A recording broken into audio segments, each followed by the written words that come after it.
Welcome to the Aced It podcast, where we turn science into sense. This is our 12th season of Aced It, and we're brought to you via the Justice Community Overdose Innovation Network, or JCOIN. I would like to celebrate a bit this season, for as we start season 12, we've reached 21,000 downloads and counting. Woohoo! Yeah, not because we're famous, certainly not, but because that means at least 21,000 times our listeners have learned something about overdose, opioids, opioid use disorder, medication-assisted treatment, and/or harm reduction. And that, my friends, warms my very grateful heart. Also, just a quick plug for a few other JCOIN features that you might not know about. Did you know you can get technical assistance for your organization from the experts at JCOIN for free? And did you know you can apply for small research grants to help fund innovative study ideas? Yep, through JCOIN. And did you know you can apply to be a JCOIN Leap Scholar or investigator to improve your own skills? Also through JCOIN.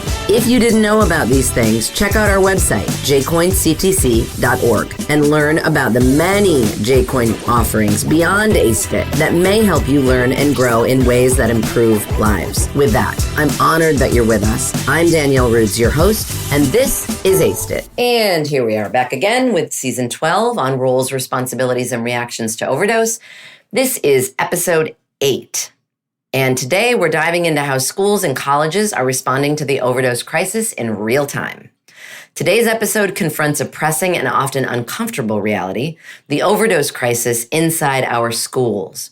Our educational institutions, once seen as safe havens, are now on the front line of a public health emergency.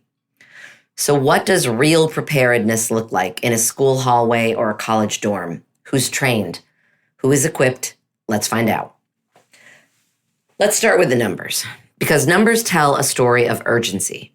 Between 2010 and 2021, adolescent overdose deaths more than doubled, according to D'Argio 2022. Likewise, Callahan and colleagues 2024 and Oether and Bultris 2024 show that it is not just because more kids are using drugs, it is because the drug supply is more deadly. We are talking about counterfeit pills, Xanax, oxycodone, Adderall, often laced with fentanyl. Sometimes a single pill is enough. The most haunting part, many of the teens who died didn't even have a known history of substance use, and being unprepared will not prevent it from happening again. So let's talk about who is positioned to notice red flags, intervene early, and administer life-saving care: school nurses.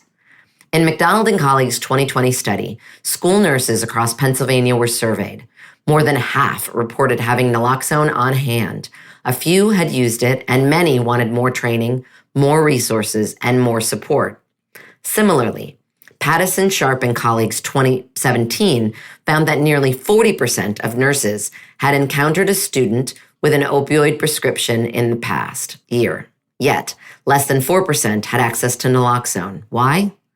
Most cited institutional barriers were a lack of buy-in from administrators, no clear protocol, or fear of encouraging drug use. However, let's be clear. Equipping someone to respond to a medical emergency is not permission to misuse drugs.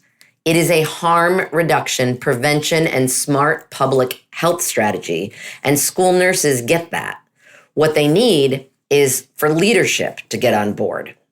In Delaware, a young man named Tyler died of an opioid overdose. His parents found attack addiction, which led to sweeping policy changes.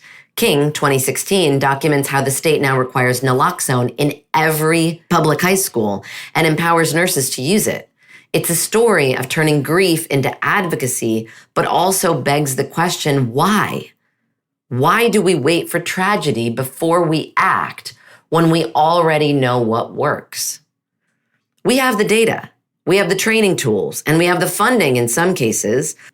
What is often missing is the political will and the cultural shift required to treat overdoses like an emergency that it is, not a taboo. Higher education settings are not immune either. In fact, colleges may be even more vulnerable because of unsupervised living environments, pressure to perform, and exposure to risk-taking behaviors. However, some institutions are leading the way. Hill and colleagues, 2020, detail how the University of Texas at Austin created a cross-campus initiative where residence hall staff, police officers, peer educators, and pharmacists are all trained to respond to overdoses. It was not just about stocking naloxone. It was about normalizing its presence as part of campus safety. Another example, Vassar College. They have something called the AED Plus model, as detailed by Davis and Schnell at 2024. The AED Plus model actually did something radical. It treated naloxone like a defibrillator, visible, accessible, non-stigmatized. It told students, we care enough to be ready. That is the message every campus should send. So how do we move this forward? We teach. Doughty and colleagues 2020 evaluated a 30-minute student training on overdose response. The results? Students gained and retained confidence in identifying and responding to an overdose. Beyond that, they spread the word and told roommates, partners, and siblings. That is how culture shifts, through small conversations sparked by shared knowledge. Orther and Bultis 2024 underscore that education must start earlier, in middle school, not in response to crisis, but to prevent one. They call for school nurses to teach students how to recognize fake pills, resist peer pressure, and understand what an overdose actually looks like. This is not about scaring kids. It's about empowering them. What is the cost of a life? Cipriano and Zarek, 2018, ran the numbers.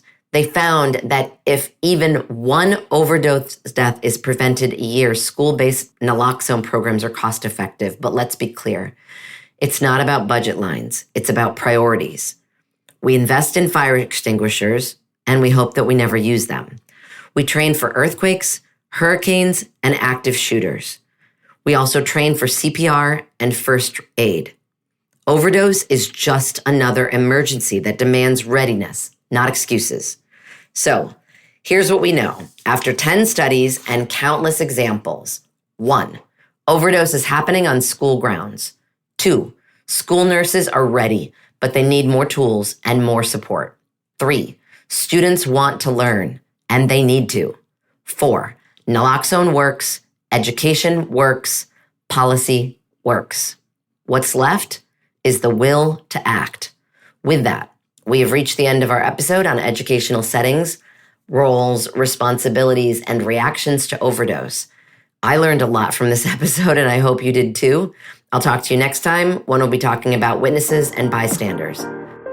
Thank you for listening to the ACE-IT podcast. We love hearing from you. So if you have comments, topics to suggest, or some science you'd like us to cover in a future season, please write to me, Danielle Rudes, at Sam Houston State University. My email is drudes, D-R-U-D-E-S, at shsu.edu. And of course, thank you to the Justice Community Overdose Innovation Network, or JCOIN's Coordination and Translation Center, funded by the National Institute on Drug Abuse, housed at George Mason University, where this podcast originated. Thank you to our fabulous scriptwriters and also my fantastic doctoral students, Bryce Kushmerek-McCune and Jalen Magana. And a huge and heartfelt thank you to the team at Slonky LLC for their wonderful production as always. Remember to check out our website, JCOIN-CTC.org, for more cool JCOIN features and opportunities. And tune in again soon for another episode of ACE-IT.